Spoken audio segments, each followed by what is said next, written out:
कहता है कि ये लोग स्टैंड नहीं लेते, ये स्टैंड लेते हैं। ये स्टैंड ऐसे लोगों का लेते हैं जो इनकी तरह ही बेगैरत होते हैं, जैसे कि कोमल इनकी कैटेगरी की है, जिसके अंदर दीन ईमान ममता नाम की कोई चीज नहीं है, जो अपनी छोटी बेटी को छोड़ के आ सकती है, अपनी छोटी बेटी के लिए इतनी चीजें सुन सकती है।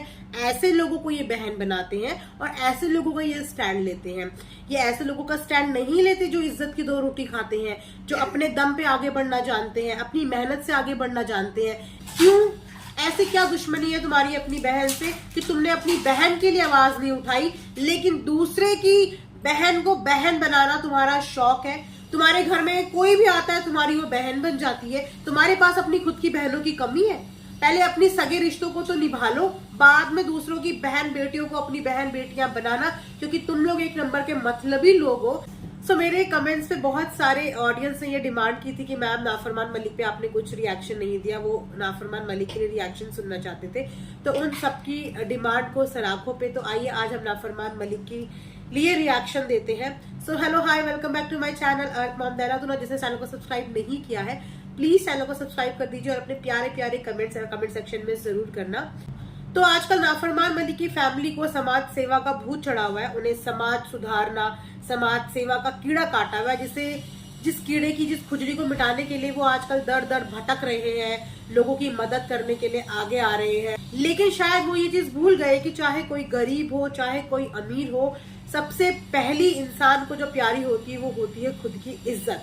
शायद अब इनको ये चीज समझ में आ गई होगी, क्योंकि अपने एक व्लॉग में ये बड़ा गरीबों को स्पेशल फील कराने के लिए दर दर भटक रहे थे, रोड में घूम रहे थे कि इन्हें कोई ऐसा मिल जाए जो स्पेशल फील करना चाहता हो और ये उनको एक दिन का स्पेशल ट्रीटमेंट देंगे। और इनको बेइज्जती का इतनी जोर से तमाचा इनके मुंह पे पड़ा, तो कहीं ना कहीं ये घायल मलिक और टिकिता को ये चीज रियलाइज हो गई होगी कि हर औरत, हर इंसान इन लोगों की तरह बेगैरत नहीं होता, जो पैसों के लिए, एक स्पेशल ट्रीटमेंट के लिए, लग्जरी लाइफ के लिए अपनी इज्जत तक को बेच दे। हर इंसान सूखी दो रोटी में खुश है, लेकिन कभी भी किसी की फेंकी हुई भ्रमित दुनिया का हिस्सा बनना उसको मंजूर नहीं है। हर इंसान इनकी तरह नहीं होता कि जो पैसों को देख के, लग्जरी को देख के धूम दबाता हुआ आ जाए। गरीबों की भी अपनी इज्जत होती है, उनकी भी अपनी एक सेल्फ रिस्पेक्ट होती है। वो भीख मांग के खाना मंजूर करेंगे, लेकिन कभी भी अपनी इज्जत के साथ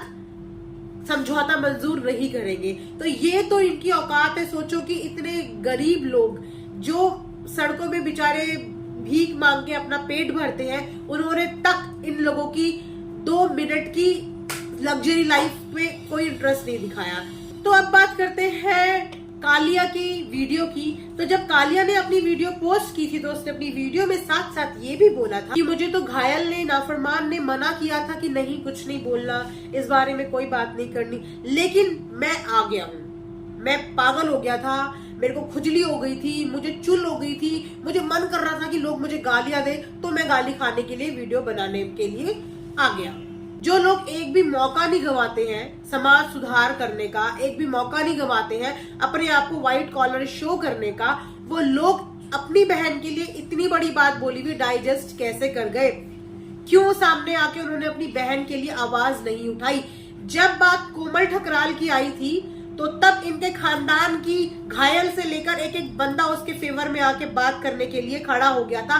उसकी इज्जत तुम लोगों को प्यारी थी, उसकी पर्सनल लाइफ तुम लोगों को प्यारी थी कि उसको पर्सनल लाइफ में कोई प्रॉब्लम ना हो जाए, उसको कोई परेशानी ना हो जाए। लेकिन जब बात तुम्हारी खुद की सगी बहन की आई, लिटरली मैं जब भी इनका नाम लेती हूँ ना, मेरे डॉग तक पीछे से भौंकने लगता है। तो अब कहां गया वो भाई का स्टैंड जो कोमल ठकराल के टाइम पे बड़े चौड़ में वीडियो बना के रिक्वेस्ट करता हुआ नजर आ रहा था ऑडियंस के साथ? वो स्टैंड तुम लोगों का कहां चला गया? अपनी बहन के लिए स्टैंड लेने क्यों नहीं आ रहे हो? एक बार भी अपने मुंह से क्यों नहीं बोल रहे हो कि जो भी बात थी वो गलत है? ऐसा कुछ भी नहीं हुआ है। तुम लोग वो बात आके नहीं बोल रहे हो, इसका मतलब कि हर चीज के पीछे तुम्हारा ही प्लान था। खैर ये ऑलरेडी सबको पता है कि ये सब चीज के पीछे तुम्हारा ही प्लान था, लेकिन इस तरीके से चुप रह के तुम लोग और इस चीज में ठप्पा लगा रहे हो कि यस एग्जैक्टली ये सब तुम्हारा ही प्लान था, क्योंकि तुम लोगों से अपनी बहन की तरक्की देखी नहीं जा रही थी। तुम लोगों को इस बात की परेशानी हो रही थी कि वो इज्जत से 2 रोटी कमा के कैसे खा रही है, वो क्यों इतनी साफ सुथरी व्लॉगिंग कर रही है, वो क्यों अपनी व्लॉगिंग में कुछ गंदगी नहीं कर रही है जिस तरीके से आप लोग करते हो। आप लोगों को यही परेशानी हो रही थी कि इतनी साफ सुथरी व्लॉगिंग करने के बावजूद उसको कैसे सब्सक्राइबर मिल रहे हैं, उसको कैसे व्यूज आ रहे हैं। फ्रेंड्स, इस घर में जो सबसे बड़ी मास्टरमाइंड है ना, वो घायल मलिक है। वो इतनी जेलस औरत है, इतनी जेलस औरत है कि उसने आई डोंट नो टिकिता को वो कैसे बर्दाश्त करती है, क्योंकि कहीं ना कहीं उसको बर्दाश्त करना इसकी मजबूरी है, इसीलिए ये कुछ नहीं कर सकती है। लेकिन सब चीजों का प्लान यही करती है। चोरी चोरी शब्द का आपने जिक्र इसी के मुंह से सुना था। कभी तो इनके घर में जूते चोरी हो जाते हैं, कभी इनके घर में वो जो लक्षदीप बैठी है वहां पे लक्ष टिक्की, वो बैठ के पूरी लिस्ट बना रही होती है कि कौन सा सामान कहाँ रखा है, कौन सा सामान कहाँ रखा है। तो भैया तुम लोग क्या हो, तुम लोग कहीं के वीआईपी हो जो तुम्हारे घर से चीजें चोरी हो जाती हैं? तुम्हारे घर पे तो इतने कैमरे हैं, तुम्हारे घर से जूते कैसे चोरी हो जाते हैं? अब जूते भी क्या तुम लोगों के 9 नंबर के जूते पहन के तन्वी घूमती है क्या? खुद को इतना बड़ा इन्फ्लुएंसर समझने वाले, अपने आप को इतना व्हाइट कॉलर समझने वाले, आज आपकी आवाज कहाँ चली गई? आज आपकी आवाज कहाँ चली गई?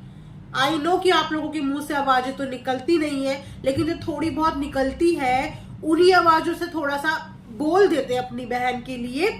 और वो जो घायल है उसकी तो बहुत आवाज निकलती है ना, उसकी आवाज तो मुंह फाड़ फाड़ के निकलती है, अपने आप को प्रूव करने के लिए मुंह फाड़ फाड़ के आवाज निकलती है। किसी को काटने और फाड़ने की बात करने के लिए मुंह फाड़ फाड़ के आवाज निकलती है। अपने बच्चों पे जब बात आ गई थी तो किसी को भी फाड़ देगी, किसी को भी काट देगी।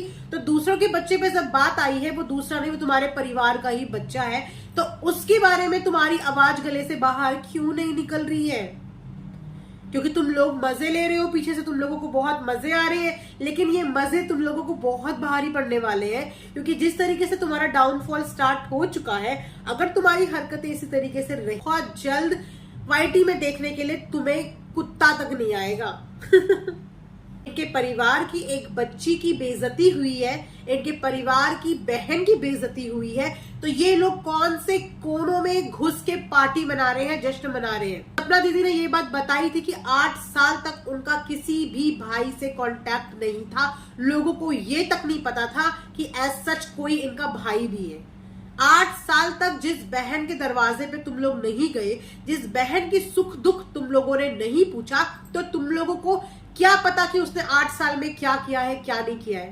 तुम लोगों ने अपने मतलब के लिए व्लॉग में उनको दिखाने के लिए कि हमारी फैमिली कितनी यूनाइट है, क्योंकि लोगों को जैसे धीरे धीरे तुम लोगों की पोल का पता चल गया था कि तुम लोगों के पास रिश्तों के नाम पे कोई भी नहीं है, तुम लोग सिर्फ पैसे खरीद के रिश्तेदार लेके आते हो। तो अपनी उस छवि को क्लियर करने के लिए तुम लोगों ने बखूबी सपना दीदी का इस्तेमाल किया। अपने बच्चों के पैदा होने पे उनको बुलाया, उनको झांसा दिया, कभी सोने के कंगन, कभी सूट, ये सब दिखा दिखा के तुमने सिर्फ और सिर्फ कैमरे पे झूठ दिखाया। उसके बाद जब तुम्हारा मोटिव पूरा हो गया और लोग तुम्हारी बहन को पसंद करने लग गए, उनके व्लॉगों को देखने लग गए, तो तुम्हें इस बात की हिरस हो गई कि कैसे हमसे ज्यादा लोग इनको पसंद कर रहे हैं। उनका चैनल छीन लिया, लेकिन उसके बाद भी तुम लोगों का दिल और मन नहीं भरा, क्योंकि सपना दीदी ने हार नहीं मानी। उन्होंने वापस से अपना चैनल क्रिएट किया, अगेन जीरो से शुरू किया, और उसमें भी उनको बहुत ज्यादा ऑडियंस का प्यार मिला। लेकिन तुम लोगों से वो चीज भी बर्दाश्त नहीं हो पाई।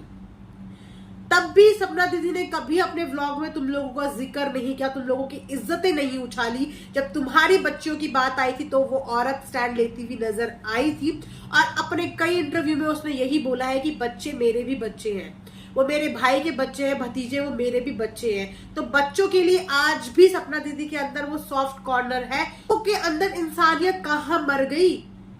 तुम लोग कहाँ क्या खाते हो? तुम लोग खाना खाते हो, अनाज खाते हो कि नहीं खाते हो? या पैसा, नोट, बेइज्जती, लोगों की गालियां, यही खा खा के तुम लोग पेट भर लेते हो।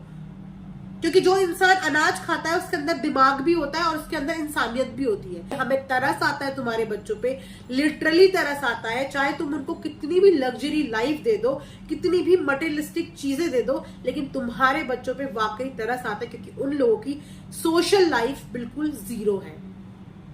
आप पैसों से चीजें खरीद सकते हो, आप पैसों से मोहब्बत नहीं खरीद सकते, आप पैसों से रिश्ते नहीं खरीद सकते, और लिटरली तुम्हारे बच्चों के पास कुछ भी नहीं है।